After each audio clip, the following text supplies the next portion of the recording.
boxing. It's the one and only Blair the Flair. Woo!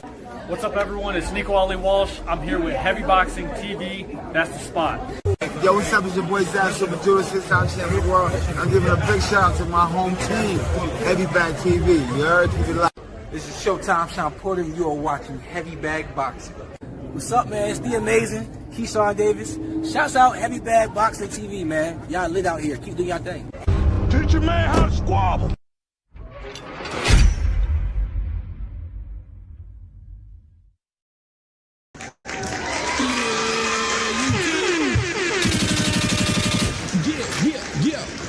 What up, YouTube? Big T.O. Heavy Bag TV. Man, get your super goofy asses in here and hit the bag. All right, man, if you looking for a boxing conversation or you popped up to talk boxing, man, you are in the right spot.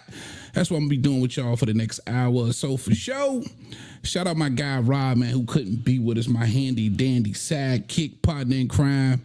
Rob out of Vegas, he couldn't be with us this evening, but that's all right, though. The show must go on. Also, I got the link in the chat, man, just in case you want to come hang out with your boy and be a co-host for the day, all right? If you want to, hit that link in the chat. Come hang out with me. I got you. Don't be nervous. I will guide you. All right? Hopefully everybody had a great weekend. Of course, I stayed up last night watching that good old Zuffa. Man, shout out Zuffa, man. Yeah. Shout out Zuffa for giving me something to do on my Sunday nights, man. I'm most definitely not mad at it for sure. Oh, look at here. We got a co-host already. Let me bring my mans up. Sheldon in the building. What up, Sheldon? What's up, Heavy? What's going on, baby? What's happening with you, man? My brother. What's going on, Sheldon? I'm kicking back, man. You know, just relaxing, having a good day. Yeah. Did you get a chance to catch my man yesterday? You know it. We gonna talk about all that, man. We definitely gonna get there for sure. Hold on, man. When you say your man, though, who you talking about first, bro? My man Opetaia. That's my guy. Oh yeah. Absolutely. We gonna say that's the meat and bones. We gonna get there in the main event. You got time to hang out with me for a little while? Yeah, I hang with you for a while, man. I ain't doing shit right now. Okay, I appreciate that. This is the most important thing going right now. This is what's happening, man. You from LA too, right, Shel? Yes, sir. Okay. All right, that's what's good, man. You had a great weekend, brother? I did, man. Actually, I did. I had one of my guys, though. I got some bad news Sunday morning. One of my guys that I served with was in the same unit. He kind of left the planet, shall we say. He couldn't get it together. You know what I mean? He couldn't reconcile some things. Brother. Yeah. It was a little rough. My condolences. Spoke with his family yesterday. We hung out. But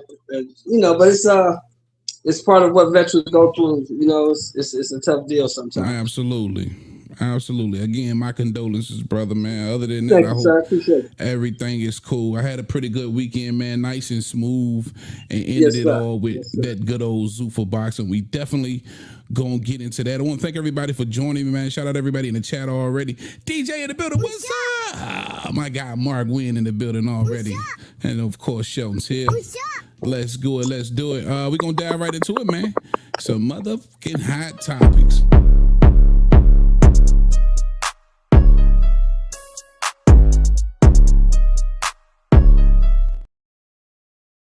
Yeah, sir. All right, man. Let's dive right into some hot topics. Shout out my guy Puyo. The WBC orders Dalton Smith to defend his junior welterweight title versus Alberto Puyo. And I like it. And listen, when you got these type of fights where there's not a demand for a voluntary on Dalton Smith's part, right? The newly crowned WBC junior welterweight champion. And who the hell did Dalton just beat up and took the title? He just beat up Matias, man. He whooped on my man Matias. Yeah. the robot who he can't get past it seemed like he can't get past the title defense with that scrap. Puyo, if you can remember, is the one who beat him the last time for the scrap. Yes, sir. Yeah. And he beat Gary Antoine. Listen, Puyo was the one that beat Gary Antoine. Yeah, he beat Gary Antoine. Who the hell beat Puyo? Who had beat Matias beat Puyo, remember? It was controversial, but Matias beat Puyo. Yep. Matias, but Matias, he got the win, but somebody beat Matias. Oh, it's Paro. Remember Liam Paro? Liam Paro beat Matias. With that same kind of style, beat Matias Liam the Paro first beat time Matias, took the scrap. Liam Paro beat Matias. I think that was the IBF at the time. Hey, what happened to Liam Paro versus the last Dalton fight he had Smith? lined up was man. I think he moved up after he lost to Hitchens, bro. Oh, that's right. He moved up. Yeah. Paro at 147 now. I think I seen him in the 147 rankings. So if I'm not mistaken, he moved up. And I seen him along with, I think, Madrimov. Madrimov is at 160 now. Matter of fact, we saw Madrimov, I want to say, on Zuffa at 160. Shout out to Madrimov. I like that for Madrimov, man.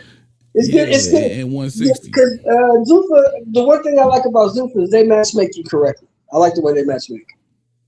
Yeah. And I like this fight too. Again, not a crazy demand for a voluntary defense for of course, Dalton Smith. And so the WBC orders this one, and I like it. Hopefully it doesn't have to go up for a purse bid, but I like this fight. I like the style matchup. It's going to be an interesting chess match. And listen, the crazy thing about this particular fight is both of them got a ton of hand speed, and they're both dedicated boxers at the end of the day. I'm not sure anybody gets knocked out, but I like the chess matchup, right? So who you got? Oh, man. And see, that measuring stick, man, is Matias. And they both, in my opinion, had the kind of same similar, type of style versus Matias, even though, of course, Dalton Smith was punching, and was able to get Matias out of there. It's going to be, Puyo's a back foot boxing motherfucker, though, man. I don't know, man. I like Puyo, man. I think it's a different style when you got Matias in there where he's extremely predictable. You know what I'm saying? Not a ton of fundamentals. Yeah, Dalton Smith gonna have something on his hand with Puyo. Puyo can box, man. He can box. I don't know, Sheldon. But who you Puyo does like to. He can be lured into a firefight, and I think Dalton Smith can lure him into a fight. I got Dalton Smith stopping for it. I'm not even sure Dalton wants a firefight himself, but he punching though. That's the difference. All right, so we'll make note of that, man. We're gonna timestamp that Shelton got. Yeah, Dalton Smith. I think I'm gonna lean Puyo's way. That's gonna be interesting to see. All right, what else we got in hot topics? I like this a lot. Shout out Bam, Jesse Bam Rodriguez for coming out and saying this, or at least his trainer, Robert Garcia, and I'm sure this is something he's probably discussed with Bam. Bam has heard from the media and opinionated YouTubers like myself. Listen, the word is spread, and we want to see you versus some names. And the closest greatness to you is, of course, now you're in your way down there representing the little guys, and you kind of want to see if Bam would get the balls to come up and see Naoya Inoue. And according to Robert Garcia, he had this to say, quote, "That would be very exciting to beat Takuma and then face the brother Naoya Inoue in a big fight." And Sheldon, let me ask you this. Is that something that you would love to see from a Jesse Bam Rodriguez, who is on top of or has entered many people's pound for pound lists, including my own, to see another pound for pound fighter, especially given just how good he's looked versus the competition down there? Well, he's been fighting a bunch of old guys. Yeah. You know what I'm saying? Right. So I want to see him fight somebody his age. And they say that he walks around about 130, 135 pounds. So if he walks around at 135, then 122 shouldn't be hard to make. Yeah. Yeah. I mean, the physics works out. I mean, you know, I took high school physics, so it works out for me. You know, Yeah, you say it's this, extremely close. you got a whole lot of people saying you this, and everybody's saying that this is what you are. Okay, well, let's see it. Let's see if you're really that.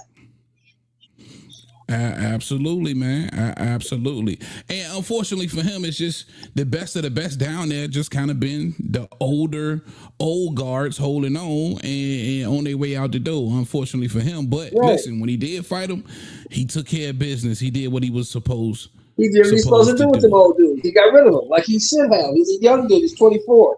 So now, this dude is 31. How's the brother? Takuma. That's the younger brother. I think he's 28, if I'm not mistaken. So he's 28, he's 31. Like 28 is around your age bracket. The other guy's older than you. He's 31. You know, if you are what you say you are, you should be able to take both of them out. Right? Absolutely. In fact, check me on that. But I think he's around that age, a little younger than Naoya anyway. But you're absolutely right, man. And listen, that's a hell of a story in itself. If he can beat the little brother and whoop his ass, then you definitely want to see Big Brother. And again, this is an opportunity because I just don't know when the next time you'll be able to say, hey, there's somebody from those smaller weight classes that's on people's actual pound for pound list that Bam can go after, right? Right. So anytime you can match two pound for pound fighters, he's a small guy, his height, his size. He's only 5'4", I think, 5'4", 5'5". Yeah, he's down there, and so he's a little big guy. So he ain't too far up. He can go. I don't see him fighting nobody at 126 or 130. He's too little. Too little, yeah. And I say the same thing about Noah anyway. I still kind of want him to stay away from 26. You know, I want him to go up there and fight Shushu because he been running his mouth a lot. He talks. Anyway, talks a lot too. Them guys is big up there, man. So you mean to tell me like you don't see him? He drinks his own Kool-Aid. So you really think you like that? Go up there and see Shushu. Go up there and fight Shushu. Go up there. Yeah. I think Shu just too big for him, man. But I think so too. I would love to see it, man, for sure. Mm-hmm. I love to see it. All right, what else we got? Hot topic. Oh, fight made, man, for May, I believe it is. We've been waiting on this one. Nakatani versus Naoya Inoue. They finally got this done. And listen, for a lot of people who don't know, their records basically mirror one another. They both undefeated fighters, both 32-0. The only difference is, the only separation is 3 knockouts. Of course, Naoya Inoue is holding that better knockout record with 27 knockouts, with Nakatani right behind him with 24 knockouts. Other than that, you're looking at identical boxing twins. And this is a fight that a lot of people been asking for, of course, including myself. Sheldon, your first reaction when they get this one done? Good. Let's see it. I got the tall guy. Oh. You gonna take the Nakatani in this one? I'm gonna take the tall guy. Word. And both of them, when you look at the aspects of their game, can be bullies, can get on that front foot real heavy. But we have seen, or at least I'm saying I've seen, maybe a little bit more better boxing ability when wanting to use the ring and kind of control that aggression from a Naoya Inoue. That might be the separation. And then on top of that, maybe just a little bit better of a resume too, as they do have some common opponents, but none that you really don't know of or heard of. But I think most people lean towards Naoya Inoue with having fought so many champions and having that experience. You think that comes into play at all versus? Yeah, that's what I was gonna say. To your point, his experience, because he's been dropped. You know what I'm saying? He's gotten up and won fights off the canvas. So that experience is invaluable. You can't teach that. You know what I mean? You have to go through it to learn how to deal with it. So I will give him an edge in experience. And he's had tougher fights. But this guy's punching. This guy Nakatani can punch. We'll see, man. He most definitely can punch. Like I say, they almost got the same knockout ratio, so they both punching. Real quick in the chat, my guy Mason in the building. What up? What's up? All right. DJ in the chat, he say Pyro about to fight Crocker for the IBF title 47. That's right, DJ. See, boy, you always on point. I remember Pyro did move up to 47, and they throwing him right in that Crocker fire for the IBF title. And that's the That's title a good fight, though. Matias for. That's 40. a good money fight. If it's gonna be in Australia or England. Do you know, DJ? I don't know. I don't know. Yeah, DJ, let us know if that's going to be in your hometown. You know, DJ is actually from Australia, so. Okay, yeah. Is that going to be down under, or is that going to be in England? If it's down under, it's a big money fight because, you know, the one thing we know about the Australian government is they put money behind it. Yeah, they support, man. They definitely support. And for those that don't know, this Nakatani or this Naoya Inoue Nakatani fight will be in Tokyo Dome. What is it called? Ooh, that's going to be about 70,000 people, man. They're going to pack like 70,000 up in there. 70. Okay. Tokyo Dome is big, man. Tokyo Dome, yeah. Oh, man. Huge. I didn't even know it packed 70 in there. I think it holds like 90. I think you can get 90,000 in there. Word. And mind you, these are both two Japanese fighters, so it should be huge. You know, Japanese superstar. Both of them are superstars. Godzilla versus Godzilla, boy. So super dope, man. Glad they got that fight done. I'm going to lean a little bit. You taking the tall guy, Nakatani. I'm taking the tall guy, only because I think he can control that aggression just a little bit better than Nakatani. It's going to be interesting to see, but I'm going to roll with the experience and the controlled aggression for sure. Ain't nothing wrong with that. That's a good pick, actually. Yes, sir. Yes, sir. All right, what else we got for hot topics? Oh, man, I got to bring him up, man. Of course. My guy, Keyshawn. Shout out Keyshawn Davis in a recent interview letting us know I definitely got a response and I definitely got a date, too. I'm coming back sooner than y'all think. All right, that was from Keyshawn Davis as of, I believe, yesterday or the day before.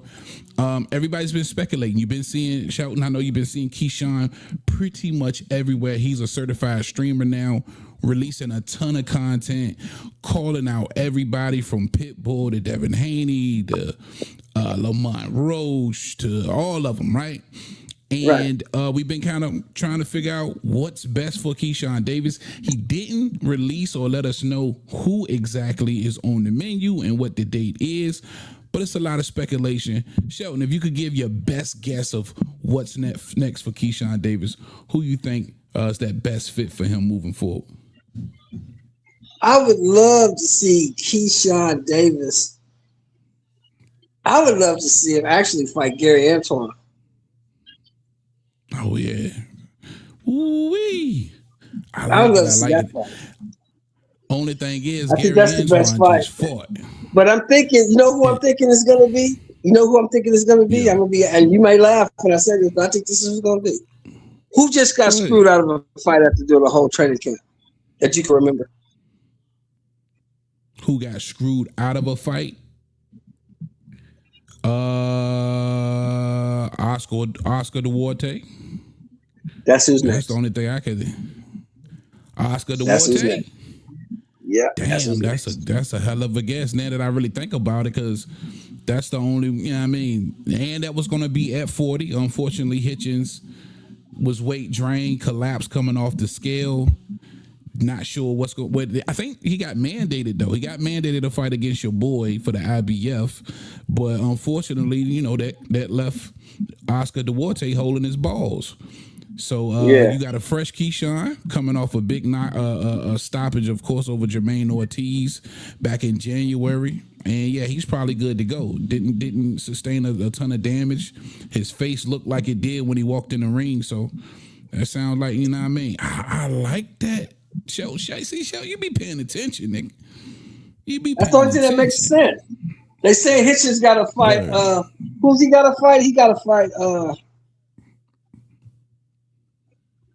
Who does they say Hitchens got to fight? Who does that mandate him to fight? The mandatory. I can't think of the dude's name. The something. I can't think of his name. Lucas Body. Huh? Lucas Body, right? Nah. Lucas Body is going to be fighting for the vacant WBA scrap versus Floyd Schofield Jr. Oh, that's 35. That's 35. That's at 35. Yeah. Yeah. That's what Luke. That's his next fight. Hitchens supposed to fight. I know he had to fight somebody, but whoever it is, I think that's the fight he's gonna have to take. I don't know if he can even take that fight. I don't know if Hitchens can make 40 anymore. No, man, this is it. Listen, bro. They say he collapsed getting off the scale. So this is it. Yeah, this is it for 40. You come back to 40, you crazy. Yeah, he got to fight somebody for 7. Yeah, absolutely. They should be announcing who's going to be fighting for that vacant 40 IBF soon. You know what I'm saying? I think it's going to be. I personally think it's going to be Keyshawn and Duarte. Damn, you know what, Chef Boy, you be putting some shit together, man. I think that's what it's going to be, man. Because it don't even make sense. That's a fight, and that's a fight you can sell, Heavy. You can sell that. Absolutely. And Duarte looked good coming off his last 3 fights. I think it was all knockouts. He's only got 2 losses. One, of course, the Ryan Garcia stoppage, but ton of power. That'll be a good scrap for Keyshawn. I want him to have somebody a little bit more high profile, but the only person up there right now that's more high profile at 140 is Gary Antoine. Yeah, absolutely. I just don't think he won't no smoke no time soon after that Hiroka punishment he absorbed. Yeah, that was a tough fight. That Hiroka fight was a tough deal for him. Oh, is that RC? Oh, my guy backstage, RC, looks like RC? he has made it. Don't go nowhere, Sheldon. I still want you to hang out for the show, man. RC. No, RC. What's up, man?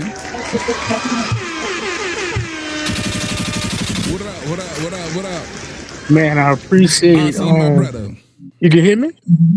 Yeah, we got you, bro. We hear you. Hey, bro, I appreciate Sheldon taking over from me, dog. Hey, I'm just walking out of the office. We had a big meeting at work. But appreciate you, bro. And shout out to Heavy. And just turned it on, and I see that y'all out of bounds. Keyshawn announced that he's fighting for a championship at 47, fellas, not 40. 47 out of his own mouth. Oh yeah, you see, okay, that's why I've been needing you, bro. You are. But we got Peril fighting Crocker. That's time. And let me tell you this: if you bought the membership 2 weeks ago, already let you know the date and who he's fighting the champion at 47, fellas. But look, I'll be back tomorrow. Y'all don't get into too much trouble and don't mess up the house too much, Shelton and T.O. I'll be back tomorrow. Absolutely. My man, I appreciate that. I'm glad he was watching. He's absolutely right, though. Keyshawn did. He asked him, was it going to be at 40 or 47? He said it was for a championship at 147 pounds. He absolutely did. Well, who could it be? Who could it be? Because Crocker's tied up. Listen, all I can say is what RC let us know on members only. It's like that shit is just, it's all falling in line from what transpired last night with Zuffa to this Keyshawn announcement. Hey man, this nigga might be 100% right about everything. But we gonna see, man. Listen, Shelton, when you hear that though at 47, you speculate. What do you think? What's the first thing may pop in your head? IBF is already sold up. The WBO, that's Devin. We have no idea what he gonna do because he calls out him and Bill call out everybody.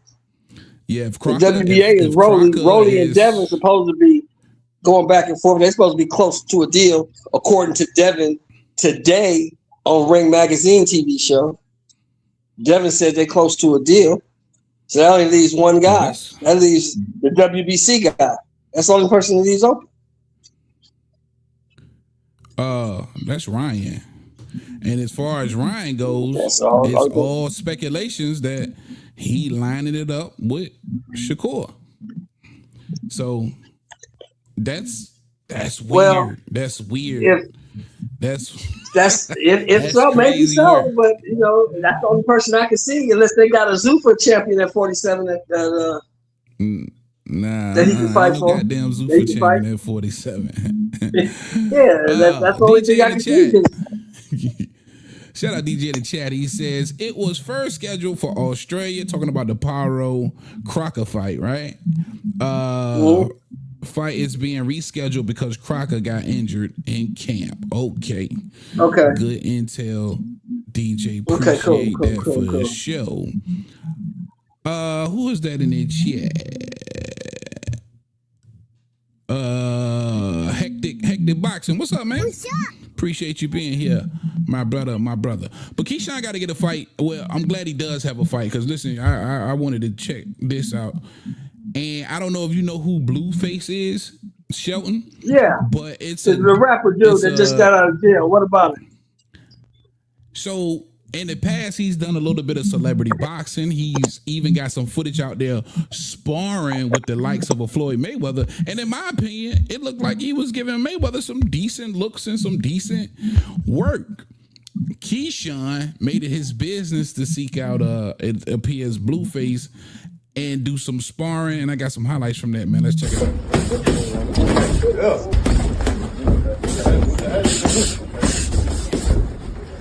Box, let the hands go. There you go. Keep moving.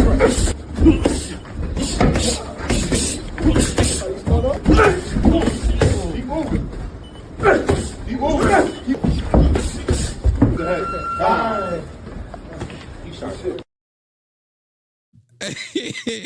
Hey yo, yeah, get your man a fight quick, man. He's been on Kick. Shout out Keyshawn with the Kick. I'm actually screaming on Kick right now too. If you ain't hear from Kick, shout out to you. Make sure you subscribe. Yeah, on YouTube. Make sure you subscribe. But he's on Kick. He's been streaming. And he's on his Ryan Garcia shit, meaning on social media. Which listen, he's helping usher in the new era of boxing and selling yourself in the sport. I commend him for doing that. And he's kind of been on this run, just sparring these other streamers like Dean the Great, whom I had never heard of, but he's supposed to be somebody. And now, you know who that is, don't you? Seen him. You know who that is, Dean don't the you? Great? Yeah, that's the dude that got slapped by the weightlifter and got punched out by the MMA fighter. That guy. Right. Yeah, that's how I came to know him. But prior to that, I didn't know he was like he's sort of a big name. Like he's been on some of the bigger with the kids. Yeah, they be, the kids be doing that, man. We too old for that. We don't be worried about no. Oh yeah. I don't Dean be paying attention attention to that shit. Yeah. But he sparred him, gave him some crazy work, and now when I heard that he was sparring Blueface, I was like, "Yo, Blueface kind of got some hands, and that's a big kid." And Blueface is tall. He's like 6'7", 6'2", 6'3". Yeah, he's a big kid. Yeah, but I don't know if let me play this again for you. Keyshawn, the short nigga, giving him work.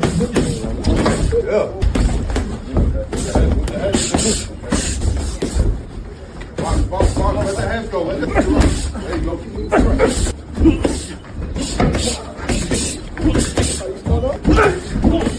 Keep moving. Keep moving.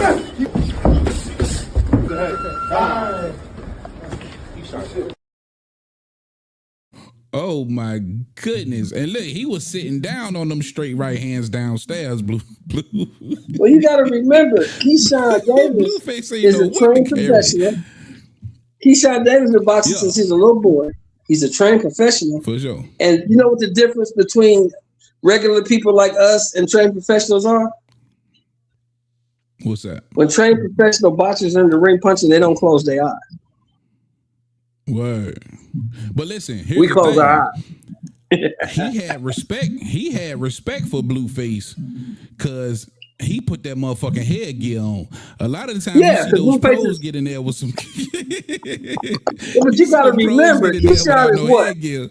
At his best. Yeah. Keyshawn's what, maybe 155, 160 pounds at his best? Yeah. He probably walking around 155, 160. Yeah, I would say something around and Blueface walking around about 210, 215. Man, that nigga looked about 220 last time I seen him. That's what I'm saying. He went to the jail and got swole.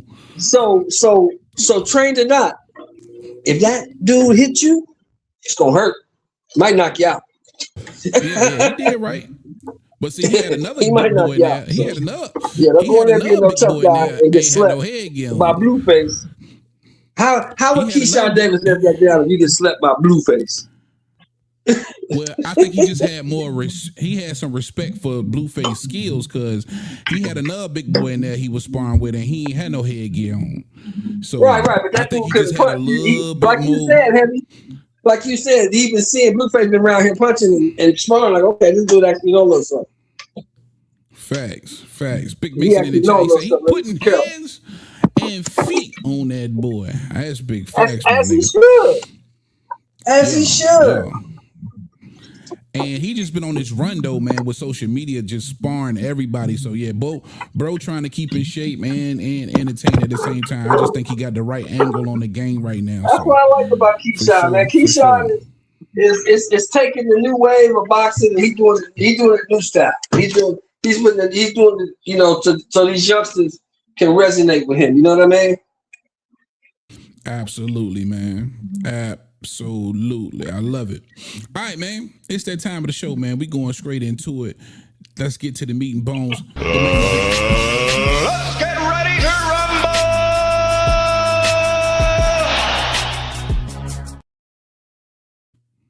Yeah.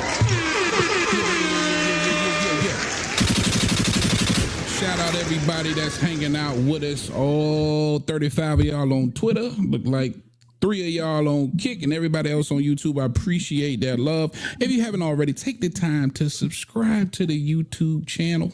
You know what I'm saying? Just in case you want to get in the comment section and hang out and holler at your boy. If you're in here, just hit the like button, whether you're on Kick, Twitter, or whatever the case may be. Hit the like button for your boy. I appreciate it. And we got them 99-cent memberships, man. For 99 cents. Come be a part of the team. Come show that love. Support your boy. A goddamn $1 a month, man.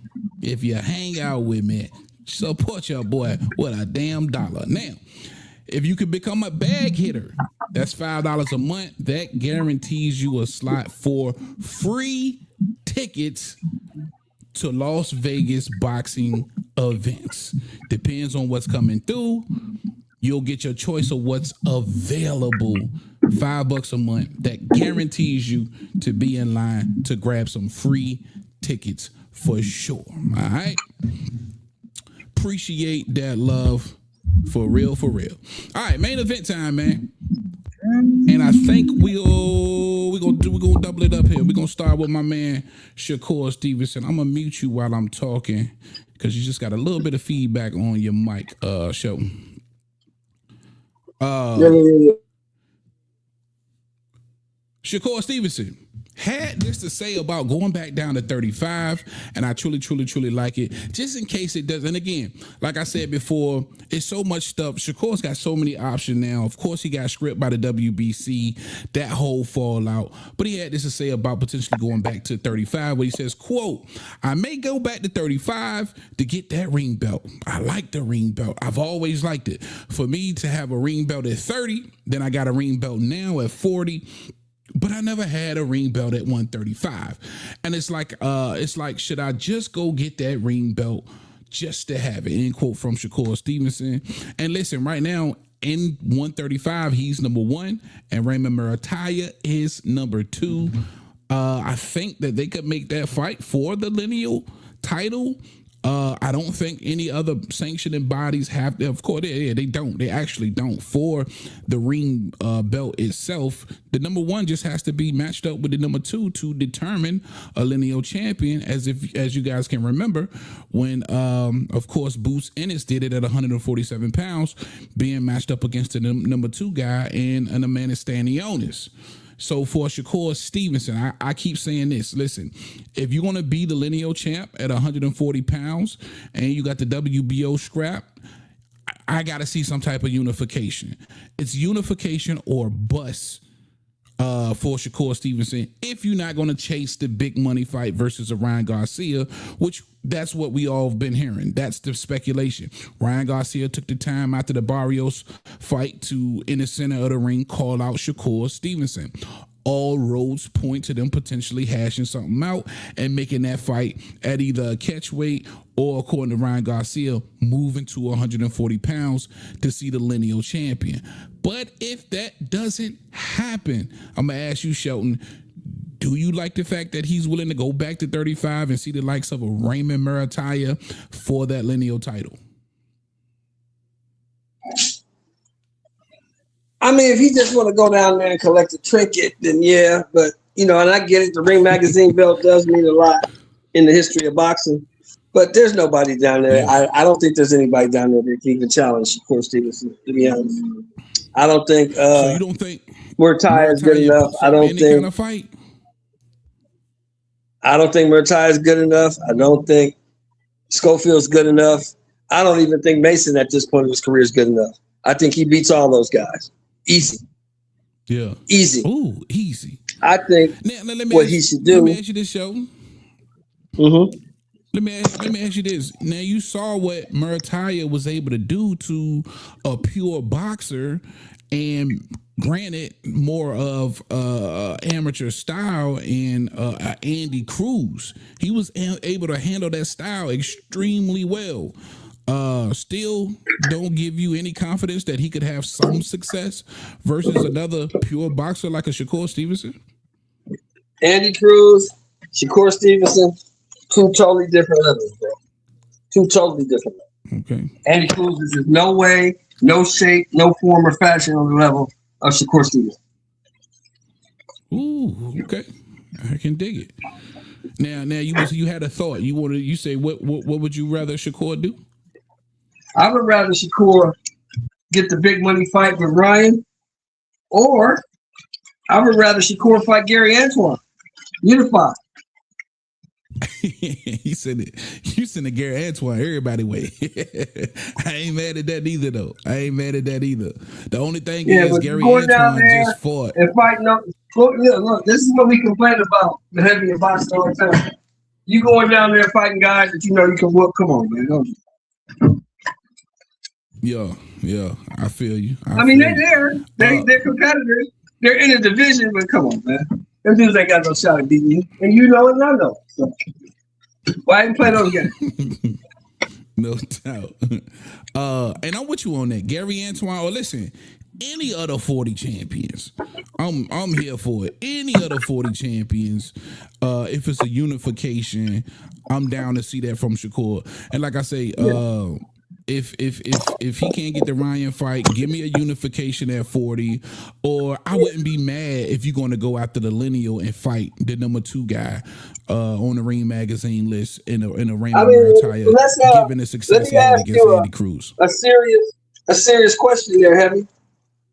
Do you think Dalton Smith, Gary Antoine, or who's the WBA champ? WBA champ Gary Antoine. Or WBC is Dalton Smith. Yeah. The IBF is vacant. Do you think Dalton Smith or Gary Antoine could beat Shakur Stevenson? It was Hitchens. The IBF was Hitchens.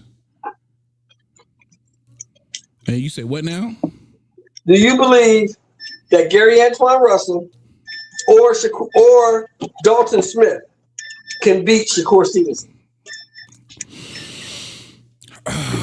Here's the thing, and I'm gonna lean Shakur's way, but this is boxing, man. You know what I mean? I remember at one point I just didn't think Roy Jones could beat. I didn't think nobody was ever gonna beat him. I remember at one point I thought a lot of niggas weren't gonna lose that lost. You know what I mean? This is boxing at the end of the day, and anybody can lose. But I would lean towards Shakur Stevenson's way to answer your question. Right. Yeah. I hear you, and you're absolutely correct. You never know what can happen once you get inside the ropes. Once you get inside that ring, if the 4 walls of truth, as Eddie Futch would call it, remember? Absolutely. Fact. That ring is going to tell the truth. If you trained hard, if you didn't train hard, whatever you did, that ring is going to tell the truth. So, it's going to tell on you, man. And I like the amateur pedigree from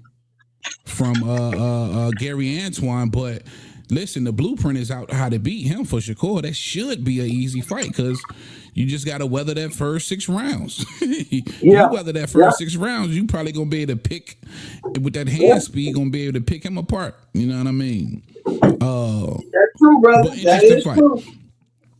Interesting Huh? fight. I say interesting fight though. Nonetheless, interesting fight. And like I say, as long as he unifying at 40, I'm cool with it. I'm cool with whoever he fight.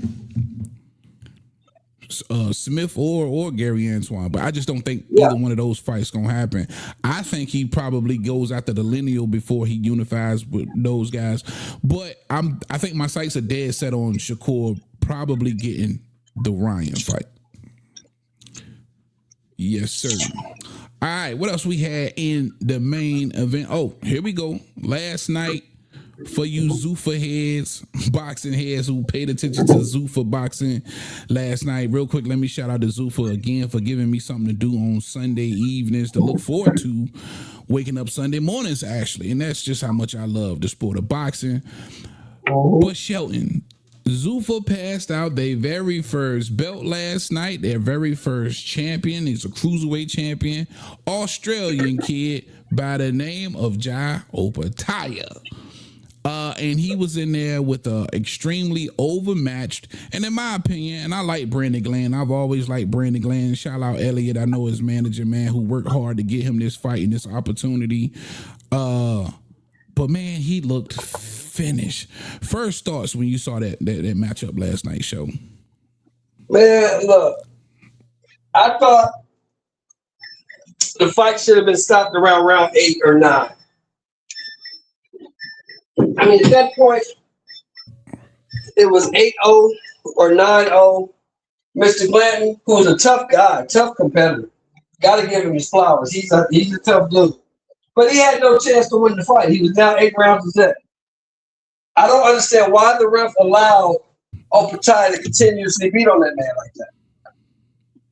Because he never showed no real signs that he was hurt. You know, that kind of stuff is how you end up, like Wilfred Benitez or some other guys that we know. You don't want that. Yo. The ref should have stepped in. Hey, look, you have no chance to win this fight. I'm not going to let you keep getting hit like this. Yeah. Especially after those first 4 rounds. Rounds 5, 6, 7, 8. I think all of those rounds he was landing like 30 plus shots. They were clean. They was on the button. He had one of them hemoglobin big ass knots in the middle of his forehead, just taking a lot of unnecessary punishment. But again, Brandon Glanton's so tough, man. You can't really pinpoint outside of, I want to say that was the 11th or 12th round where it looked like he actually got rocked and hurt. You know what I go with heavy? I go with what my man Buddy McGirt said. Remember that guy fought Matias and he died, right? Yeah. One of his fighters. Yeah, the man he killed. But Buddy McGirt said, I should have stopped it. I would have rather them been mad at me now than hate me forever. Yeah. I feel you. And that was a much different fight, too. He was getting hurt and some more shit. And I think that's the only reason why the ref didn't do it. Like, when you tough like Brandon Glenn, man, and it just don't seem like shit hurting you, I guess the ref like, man, let me ask you a question. Let me ask you a question, Henry. When did you think that fight should have been stopped last night? When he appeared to get rocked, I want to say that was the 11th. He finally hit him with something that threw him off balance, and you could see he was hurt. And thinking about all the punishment he absorbed up to that point, I probably would have stopped it in that 11th. Yeah, I mean, I would have. Because up until then, man, he just never appeared to be hurt, man. He just never. And it's hard, you know what I mean? Because if the ref, I think even in the 8th, if the ref comes in and stops it, you're going to have a lot of people like, well, damn, bro, what? This nigga never, you going to have the people who going to tell you, he was never hurt. He didn't drop him. He didn't appear to be hurt. He didn't wobble him. Why is we stopping the fight? And then you're going to have the people who are, advocating for Brandon Glenn, saying, listen, it's boxing. Anything could have happened in those next 4 rounds. Brandon could have came out of nowhere with a hook that took Opetaia's head off. But did you hear what White said after the fight? Did you listen to him? What who said? He said, I haven't been sprayed with this much sweat and blood in a long time. Oh, yeah, Dana. For sure. For sure. Oh, real quick in the chat. Shout out. My guy E-Dub is in the building. Blaze, what the hell you been? Shout out my guy Blaze. What up, boy? Punch Talk is in the motherfucking building. What's up, man? But yeah, Dana said he hadn't been sprayed and with all the blood and sweat in a minute like that, man. It was he was hitting him with some shit. He was hitting him with some shit, but he couldn't rock him, and he definitely couldn't get him out of there, man. He definitely couldn't get him out of there. But I want to ask you, Shelton, the Zuffa belt is on the scene. And I don't know if you heard that post-ring interview where Opetaia mentions being unified with the lineal, the IBF, and now the Zuffa belt, right? He says, listen, Zerto's got 3 belts. I got 3 belts. What's up? Does this now for you, and I'm just asking you for your personal opinion, does this Zuffa belt get any validity now? Is it sort of solidified now that Zuffa puts it on a real life #1 lineal champion in the Opetaia? Well, I'll say this. Is he or is he not the lineal champion at cruiserweight? Yeah, he's the lineal champion at cruiserweight. Ain't no ifs, ands, or buts about that.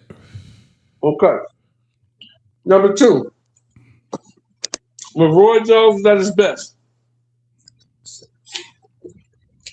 and I say that was 160. What do you say? I say his best weight was 160. I agree. Right? Unstoppable. Yeah. Would it have mattered what belt Roy had? Nah. Wouldn't have mattered. Hell no. I say, this is just my personal opinion. The belt don't make the fighter. The fighter makes the belt. To an extent. And see, I want to agree with that wholeheartedly. I do. But it's because of the belts that you are afforded or awarded this, this status. Right. If Roy Jones never knocks off champions, if Roy Jones never comes up the rankings, you know what I'm saying? You don't hear about him. You don't get a promotional company behind you. You don't, what I'm saying? You don't get pushed for these big fights. So for most of these, and traditionally, the road to superstardom in the sport of boxing is through the sanctioning bodies. Bottom line. So when you get to a point, now you kind of help make the belt, but honestly, it's the belts that help make the fighters, or at least make them superstars. So let me ask you this. Me and you, I'm gonna ask you this straight up. David Benavidez moves up to cruiserweight, beats Zerto Ramirez, goes on, beats the Armenian guy that beat Badu Jack, gets those 3 belts. Mm-hmm. The IBF is still open. He fights some guy who's ranked number 1 or 2 in the IBF, beats that guy, gets the IBF belt because it's been stripped from Opetaia, right? Right. As far as we know right now, the IBF has did not sanction the fight last night, and Opetaia is no longer the IBF champion. Okay, so he does all these things I just mentioned, right? Yeah. What's the one question? What's the one thing that's going to be lingering? What could he do but you didn't fight that guy. Yeah, exactly. Didn't fight that guy. Facts. And which I don't care what you do at cruiserweight. If you don't fight that guy, don't count. Yeah. Absolutely. I agree. And that segues to the next plot twist. Because now you have Zuffa has their hands on a lineal champion who, upon signing him, agreed to allow him to unify these traditional sanctioning bodies. And now IBF pulls this stunt, and Zuffa's technically not a promotional company. They're a league They're a league of their own. And if Opetaia doesn't have the traditional hardware, does that fight become not as interesting as it would for a unification or even undisputed for somebody like a David Benavidez? Will PBC be willing to let David Benavidez do some type of involuntary title defense, or not even that, just a involuntary fight period versus a Jai Opetaia for absolutely nothing? Because if you have a PBC fighter who's wrapped up in the sanctioning body belts and he goes over there and beats Jai Opetaia, does he now become the Zuffa champion? Of course he does. He takes whatever that guy got. That guy still got the IBF. He still got the ring. He got the Zuffa belt. He gets all of those. But moving forward, that's some kind of like conflict of interest, right? Shout out E-Dub in the chat. Justice Robinson, appreciate you being here, brother. Boxing talk with E-Dub. How that sound? Hey, I love it, bro. I love it. Come rock with the team, my guy. Conflict of interest, though? You just said Zuffa is not a sanctioning body. From what they saying, the Zuffa belt is just like a trophy, right? It's a trophy, right? Yeah, it's a trophy. But so if it's a trophy, it's a trophy. Right. Let's just say David Benavidez does take it. But moving forward, he's not going to fight any other Zuffa fighters. Right? How do you know that? And how do we know? See, this is the thing, right? I'm just, hypothetically speaking, if he chooses to move forward with his career and no longer fights any more Zuffa fighters, and he's running around with the Zuffa belt and they're a whole league, how does that work, bro? Because now PBC saying, listen, you can't, I don't care if he got the Zuffa belt or not. This next fight he's in is a PBC fight, and it's the whole promotion is PBC. Yeah, for Bizerto, yeah. But see, here's the thing, right? Most of these dudes, like a big fight, like an undisputed fight, because if he fights Jai Opetaia, it's going to be billed as undisputed. No matter what we say or what we think, that's what it's going to be billed as. An undisputed championship, right? And whoever wins that fight, more likely gonna drop all them belts anyway and move up. I don't think. Now, here's the thing: I don't think David Benavidez move up to heavyweight because I don't think his frame is big enough. I think if he goes to heavyweight, he gets beat up bad. Yeah, I think Opetaia is definitely going to heavyweight. I think Opetaia can move up because he's a bigger guy. Down the road for David Benavidez. And listen, we're going to hop on this a little bit more. I want to go in here because I want to bring some more people on if they would like to join the conversation. But I want to talk to you about something. But we're going to get straight to it. Let's get it. Next caller. What up? Yeah. All right. The link should be pinned up at the top of the chat if you would like to join the conversation and jump on the panel. And I want to get everybody's input on this. And listen, I understand what you're saying, Shelton. If Benavidez got the belt, so Zerto's got the belt, whoever got the belt, they got to see Opetaia at cruiserweight, and then you can say, hey, no matter what belts are on the line, this is for undisputed. This is for the lineal title. I got that. That's correct. Cool. I'm looking a little further down the road. Let's just say Benavidez fights and beats Opetaia, he's signed to Zuffa. He's a Zuffa fighter. He takes the Zuffa belt. David Benavidez is not a Zuffa fighter. He's PBC. He's Al Heyman. He has no obligations to Zuffa, none of that shit. And moving forward, he's not going to fight any more Zuffa fighters, right? Just hypothetically speaking. I agree. That next fight, depending on who he fight or whoever he wants to fight, how can the Zuffa title be up for grabs? Because it's like the Zuffa title could leave Zuffa and never come back and earn them any kind of revenue from it, right? I don't think Or it's is they no going to lead be though. like a That's the whole sanctioning thing. body? That's what I'm saying. But listen, are they going to be like a sanctioning body, and now the Zuffa belt has sanctioning fees? Come No, on, man. no, it's not going to Let's work make it like make that. sense. This is what I That's think. crazy. This is what I think. I think the Zuffa belt is going to stay with Zuffa no matter what. If you win, but you don't get this belt. Then why You fight? get Why that y'all ring belt, fighting? but you don't get this belt. This belt Yeah, is that. for Zuffa, the Zuffa champion. Now, if you beat our champion, you get the ring belt. But see, that's what I'm saying. That's what I'm saying. In the last breath, you said whoever win get the belts. Yeah, but that don't make Remember no what you sense. just I said had to think about about 2 that. That minutes makes no ago? sense. That makes no sense, though. That makes no sense at all. Because Yeah, it's not that's a what I'm sanctioned belt. saying. It's not a sanctioned belt. It's a Zuffa belt. So that Yeah, belt stays it's a with the creator and the company is for. You can't take that belt yeah. on the road. Ain't nobody fighting you for no Zuffa belt, man. You can't do, you can't do that. So it's best that if you're not a Zuffa fighter, you're not eligible for the Zuffa belt, the Zuffa That's what I title. would say. That's what I think it should be. Right. That's the way it should be. If you're not signed to this So company, which you kind can't of win this belt.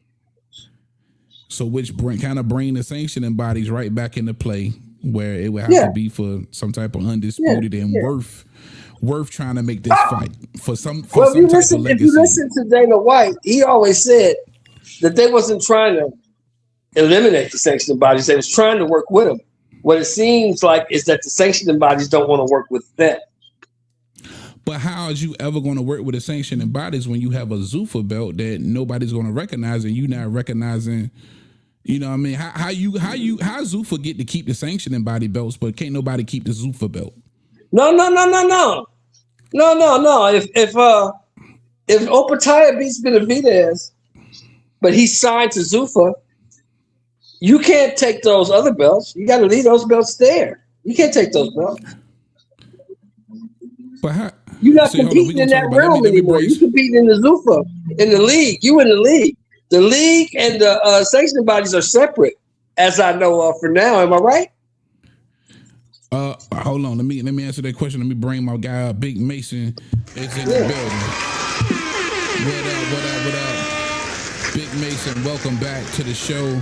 My brother, definitely want to hear exactly your exact thoughts on this situation. And real quick to finish that thought, again, it's almost like Zuffa taking on a role of just another kind of promotional company and sanctioning body when it comes to the belt.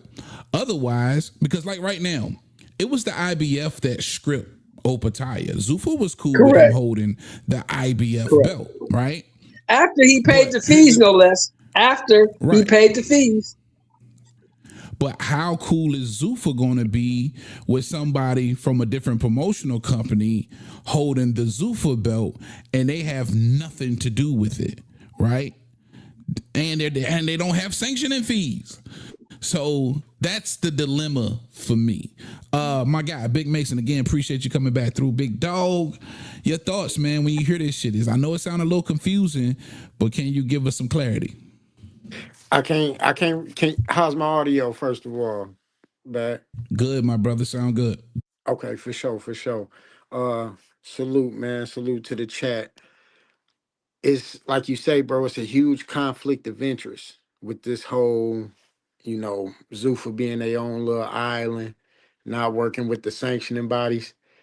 But I think with Turkey involved, the fights, the big fights that matter, I think Turkey can grease everybody's pockets to make it all come together. Like you say, with the Opetaia Benavidez, let's just hypothetically speaking, let's just say, what my man Shelton just said, Benavidez go clean up all them titles. Now, if the IBF allow Opetaia to keep the strap, he got to go see that man. He got to cross over. And if they won't, I think they're gonna have to fall in line because if they want the Zuffa title to mean something and basically put us in the 5 belt era instead of the 4, they're gonna Yeah. have to they're gonna have to fall in line, and everybody gonna have to do business somehow, some way. Otherwise, Yeah. the Zuffa title is just his own little Yeah. trinket, so to speak. And, But and, but and if let they want to be a me part of the big game in town, they gonna have to fall in. Dana gonna have to fall in line. well, and then that just adds another belt, and it kind of contradicts everything Zuffa supposedly and what Dana says he's trying to do. And the dilemma that I'm having, Big Mason, so I can explain to you so you can get a better understanding. Yep. If let's just say Opetaia and David Benavidez is made, Yep. and Benavidez wins. Right. Now, you're the Zuffa champion, but you're not signed to Zuffa. Right. And your next fight is versus a Matchroom fighter. Let's just say that's the next fight for David Benavidez versus some Matchroom nigga. Now you got PBC and Matchroom, and let's just say it's a card where they're not looking for a handout from Turkey Al Seat. It's just a pure collaboration with Matchroom and Eddie Hearn and Al Heyman putting on a show. And the Zuffa belt is in the mix. Right. Then, So how does that work? How does that work? Yeah. You know what I'm saying? The only rebuttal I could have to that is Dana really trying to come through and sew the whole shit up. But I don't. Yeah. I think boxing is just way too sporadic for him to do this hostile takeover that he's thinking that he can do. You know what I'm saying? Yeah. Because the big Absolutely. name guys. The big name guys ain't gonna want to just fall in line and fight your next up and coming nigga. You know what I'm saying? No doubt. They want big And fights.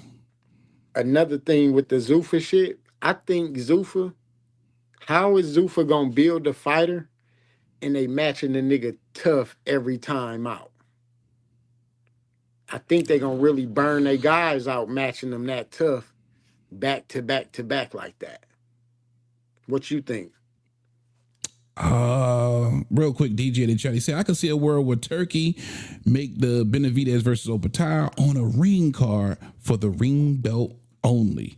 It makes a lot of sense, DJ. You always come in with a ton of logic. Shout out my guy Hectic Boxing in the chat. He said, shout out your man. I just subscribed and I'm enjoying this live. I appreciate you, Hectic. Thank you, my brother. Hectic, if you don't know, you can jump in line for a free fight out in Vegas. You're going to have to provide your own transportation and room and board, but we will get you there if you are a Bag Hitter member for sure.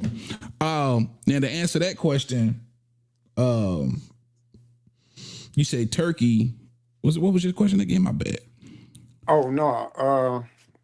To piggyback off what DJ said in the chat, are you saying if the bag big enough and the fight big enough, I think Turkey are reaching this little war chest and going and sort that out. Make it happen.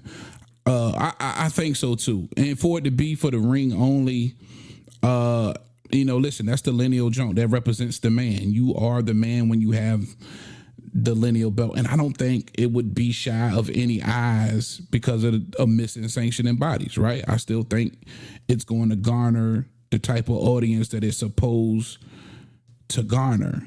But like I like what Paulie Malignaggi said, and some others, even Andre Ward said it, and even though he had issues with the WBC and the sanctioning body and some of the things that they doing, and you hear other fighters say it as well. You kind of over the years become family. Once you're a champion, you kind of become family with some of these sanctioning bodies, right? And you have to give them credit for helping add to the status of a fighter. So I think it's just going to be extremely difficult to shake loose from those sanctioning bodies. And it could deter people from wanting to do business with Zuffa. I mean, money make the world go round, and I think that's what you were saying, having the bag. Of course, Turkey got the bag. He's got the bag to make it all make sense. But are you going to have the bag every single time? Right. Like, you know what I'm saying? That's a ton of fights to be made. And if that Zuffa belt loses its way from home, it's going to cost a lot of money. You know what I'm saying? To keep making these fights under a Zuffa banner. It's gonna take, bro. They giving Conor Ben $15 million. In what world does Conor Ben deserve $15 million? unaccomplished, never done nothing, never. Yeah. And That's crazy. I think they might have fucked themselves doing that because the next big name Wait a nigga minute. gonna come to the How is table. that crazy? How's that crazy when the man just made $13 million over there in England fighting Chris Eubanks Jr.? Well, that's what the fight generated. The fight generated No, that's that what he kind made. of revenue. No, that's what he made. He made $9 million for the first fight, and he made $13 million for the second fight. Yeah, but it was a big fight, and it made in England, and that's what they're looking at. So if I can't get more than I can get here in England, why would I come over there? You want, but you have to make it incentivizing for him to even come. I don't think he was going to make that next. You got to understand that was a nepo matchup. That was a legacy. There was a ton of legacy in that fight, and it was intriguing. It had a storyline. You know what I'm saying? It was people's feelings deeply rooted into that story. Now, wait a minute, let me run this by you, because what I hear from the Haney addicts, right? You got a bunch of Haney addicts out here. They say that Devin Haney has a 3-fight, $36 million deal with Turkey. That's what they say, right? I don't believe it, but that's what they say. The same thing. Yeah. So if that's true, you don't think Conor Benn versus Devin Haney in Wembley Stadium for the belts don't generate $15 to $20 million for each guy? Well, I think it does. Making my point. Now that's a good partner. Listen, first of all, that's Devin Haney, right? That's a huge fight. I'm saying $15 million for a Zuffa fight versus Regis program. You know what I'm saying? No. But see, that's the whole thing. But that's the whole thing. See, and this is this is the problem I have with some people. But this is the problem I have with some people. Not you, but this is the problem I have with some people, right? When PBC was running around here overpaying these dudes to fight bums, nobody had a problem with it. Listen, I ain't never. PBC did that shit for years, overpaying these dudes to fight bums. Facts. In all their house. I ain't got a problem with the fighters making money. I never got a problem with what they're getting paid. I was just highlighting the fact that I don't think it's sustainable for Turkey Al-Asik and Zuffa boxing. Is what I'm saying. Well, it's not, because you got to remember also, I just don't think it's he knows that, because if you remember his interview, Turkey told everybody, remember his interview, he said, I wish these people would stop saying I'm losing my money. It's not my money. I'm not losing anything. It's not my money. Yeah. That's the government. I don't care about the money because it ain't mine. Well, listen, if their business model is based on an unlimited amount of money, then Zuffa wins. It's about to be Zuffa, right? But see, but here's the problem with that. That Strait of Hormuz is closed. Say it again. The Strait of Hormuz over there in the Middle East, where all the oil, 20% of the world's oil flows through that strait, Iran had closed it off. Yeah, there's got a war going on over there. It's a war going on. So right now, they saying now that the people over there in the Middle East, all the OPEC oil producers, they have to stop producing oil because they ain't got no room to store the oil that they got because it's not leaving. Boots on the ground, nigga. Boots so on the goddamn ground. This war is Turkey can say, Turkey was saying what he was saying because there wasn't a war going on. That's a war going on. This war might change everything. Right. Yeah, we gonna see. We already see it out here in California. You know how much gas is out here now? You know how much gas is in California? I don't know, but I heard the national average just went over $3, so I know it's high as hell out in Cali. Gas out here is $5.65 a gallon, brother. Mm-hmm. And see, I'm in VA where $5.65. we typically right at the national average, so we at about $2.98 right now. We wish. Yeah. So, Yeah. it's ugly out here. So Yeah. this war thing, people don't pay attention to it. They just glance over, but that affects everything. Like they talk about, it's going to be a fight in Saudi Arabia. I don't know about that. That Usyk and Rico Verhoeven, I don't know about that. Right. I don't know about that. As far as I know, there for a minute. Yeah. As far as I know, they on good terms with Saudi, but you never know, man. We gonna have to see about that. But to I don't want to steer the ship too far away from what we saying. Yeah. I do believe though, if Zuffa can sustain that, if Turkey can sustain paying these guys or overpaying these guys, and again, that's a part of just the basic business model of Zuffa, which according to everybody else, it was supposed to be the opposite, right? Because you look at the UFC pay scale, pay model, a lot of those guys dream about making the kind of money that boxers make. It wasn't supposed to be like that. You get minimums for a lot of the more unknown fighters. So the big money wasn't supposed to be a part of this whole Zuffa movement. But maybe it is. Maybe there's a shift. Whoever said that, but see, that's the thing. But that's the thing, Heavy. Who said that? They said, because you had a whole lot of people who don't know what Zuffa's business model is saying that. We don't know what their business model is. We're about to find out. Dana. But we don't really know. We got it from Dana. According to Dana, he basically was going to put the model of UFC and make it boxing. That was according to Dana. And when you say that, you think about you incompetent. Here's something that kills that narrative. Here's something that kills that narrative off the bat. Here's something that kills that narrative right off the bat. Opetaia, with that ring belt and that IBF belt, the most he had ever made his entire career was $900,000.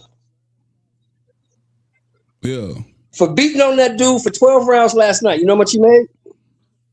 How much? He made $1.7 million. Okay. He made $1.7 million. That's the most money he's ever made. So all that we gonna make. You're not finna get top dudes to come over to Zuffa and take less money. Right. That's never gonna happen. Right. So all that what Dana White was saying months ago, you can take that and throw it out the window. It's never gonna happen.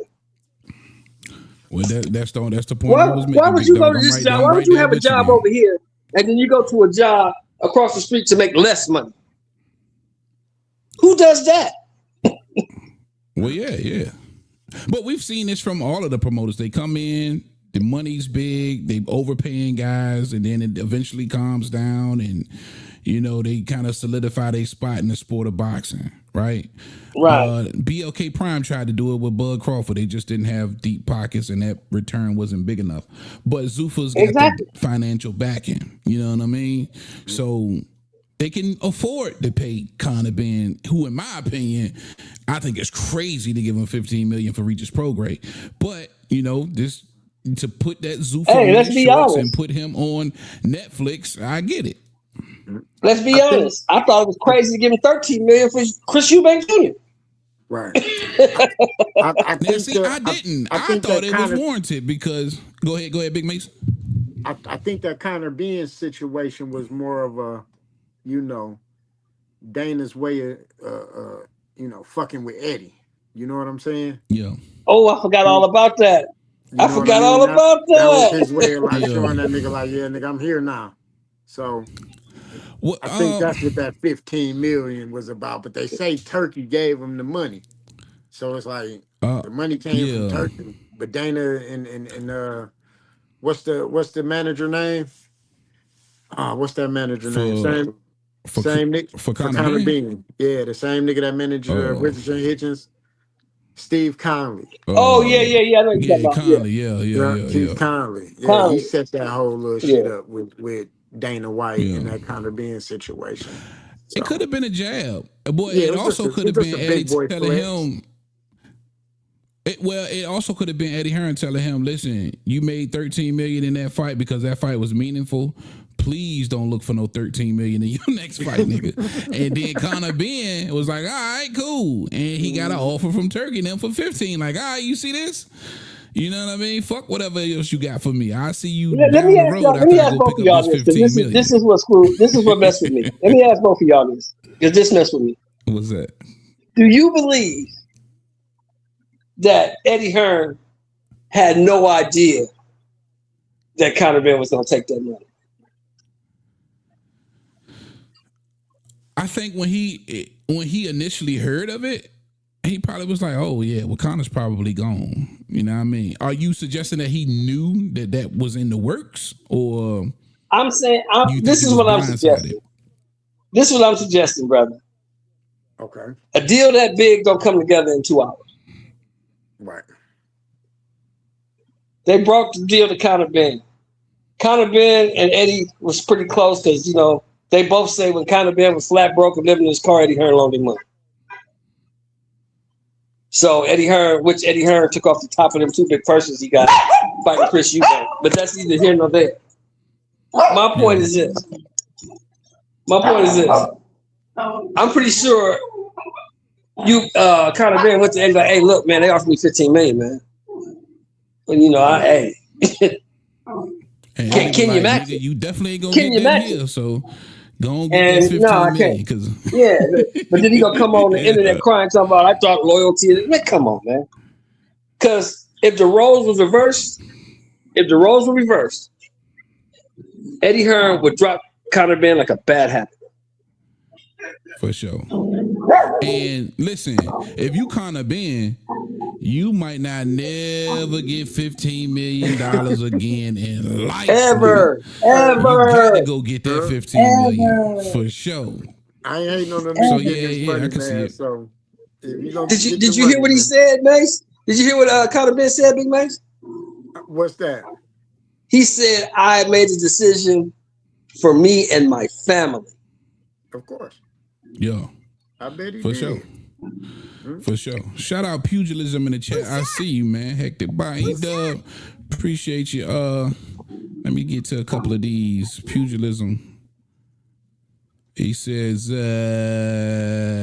Zuffa can be like your corporate 9 to 5 while freelance contract work is outside the Zuffa model. Whatever fits the fighter and how they choose.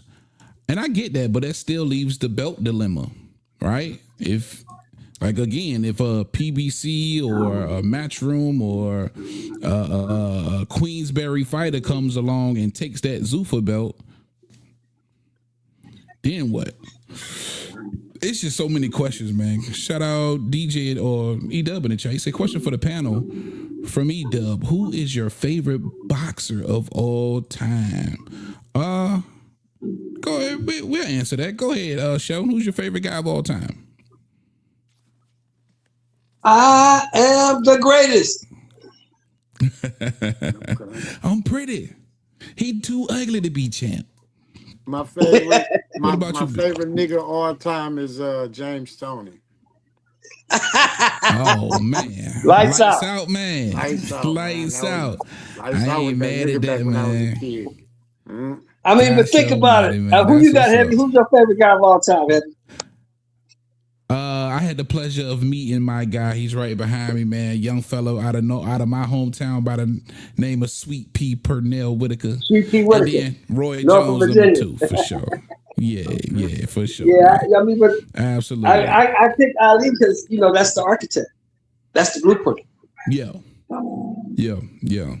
When I was coming up in the late '60s, early '70s, Muhammad Ali, Malcolm X, Martin Luther King, they were the pictures of our black manhood. That's what we want to be. Yeah. One of those guys. Same here, man. For Ali, I was so influenced by Ali, and it wasn't even my era. You got to think I came up late '80s, early '90s. And, right. You know, I was still yelling, floating like a butterfly, sting like a bee, baby. You know what I'm saying? Yeah. And for me, Purnell had the footwork in that sting like a bee for me, and incredible defense. I had never seen any kind of defense like that in my life. It was crazy. So yeah, absolutely. What was it for you, Mace, about James Toney? What was it about JT that made you just make him be the guy? Listen, man, that nigga had that dog in him, man. He had Yeah. that dog. He Yes, had that sir. bite down every time Yeah. out, man. That nigga never showed no signs of being a hoe. And that's what I respected about him. Nigga, wins, losses, that shit don't matter. Cuz came to fight. It don't matter. Exactly. Absolutely. Exactly. That shit was entertaining. And his mouthpiece. What I liked about Sweet Pea, mouthpiece. What I liked about Sweet Pea the most was just like Ali, just like James Toney, he did it his way. James Toney did it his way. Right, he did. Ali did it his way. I'll never forget he said, I ain't got to be the type of champion you want me to be. I'm free to be the champion that I want to be. Damn right. That was real spill, man. For sure. Great question, E-Dub. I appreciate you. DJ in the chat, he said Eddie knew for sure. No different to Eddie being aware Zuffa made an offer to Bam. Yep, they did. And I think Eddie had to come back and match that offer from Zuffa for Bam. So they actually made Bam get a little bit more money. Pugilism in the chat, say we had Sweet Pea Gold, and now we got USS SBD, Silver Bullet Davis. Damn right. Tidewater Silver Surfer, yes, Sirski, in his flow state versus all these streamers. And doing them bad, Pugilism. Doing them bad. I don't know if you seen that new Blueface shit, but that shit crazy. Check it out. Sweet Pea body shots in that pocket, the most underrated. Absolutely, man. That was my geyser. All right, fellas, man, I got to get ready to wrap it up, man. My dinner is calling me. I want to thank you guys for joining me for another episode of the Boxing Trap, man. Thank you, my brothers. Appreciate you for hanging out with me, man. We got you, man. We got your back, bro.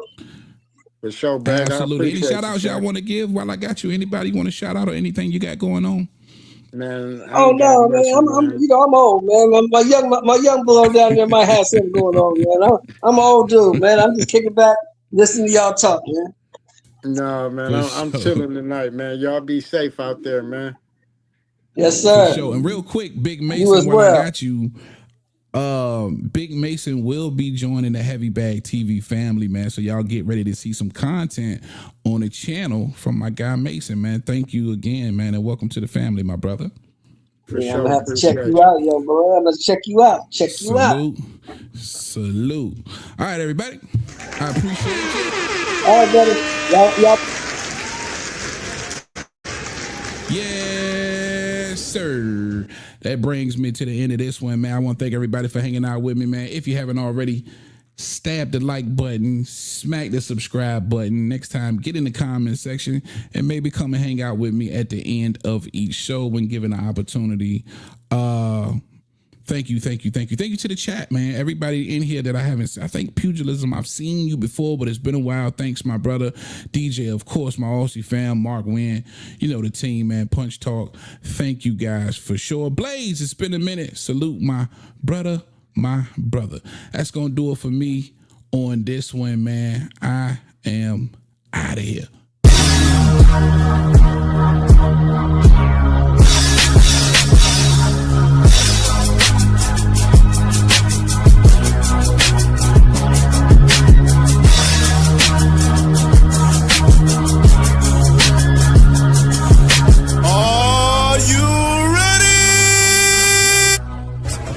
Heavy Bag Boxing. It's the one and only Blazer Flair.